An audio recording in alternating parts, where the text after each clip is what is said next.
Exemplo 1. Então a gente já viu para essa função f de xy igual a x² mais y² que o 0, 0 é um ponto de mínimo, tá certo? Mínimo global. Então vamos verificar usando agora esse teorema que os candidatos são aqueles que são os pontos críticos. Então vamos calcular os pontos críticos dessa função. Então pontos críticos.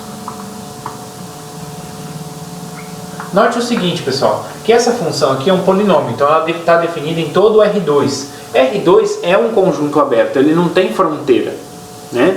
Então é um conjunto aberto.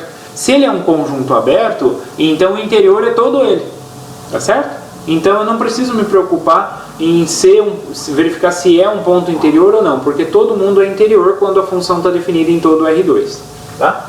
Então os pontos críticos são aqueles cujo gradiente é nulo. Quem é o gradiente? Bom, derivada com relação a x dá 2x. Derivada com relação a y, 2y. Então, quando que isso aqui é 0, 0? Então, quando 2x for 0, ou seja, quando x é igual a 0 e y é igual a 0. Então, só tem um ponto mesmo. Então, 0, 0 é o único ponto crítico de F. Aí o que acontece? Para poder confirmar mesmo se ele é um extremante ou não, porque é um candidato, né? O teorema nos diz apenas que é uma condição necessária, ou seja, eu achando os pontos críticos é uma lista de candidatos a extremantes. Para isso eu preciso só verificar, né? Comparar com a função, né? Então, logo, 0, 0 é o único candidato a extremante local, tá? Mas aí, como a função f de xy ela é maior ou igual a 0, que é f de 0, 0, né?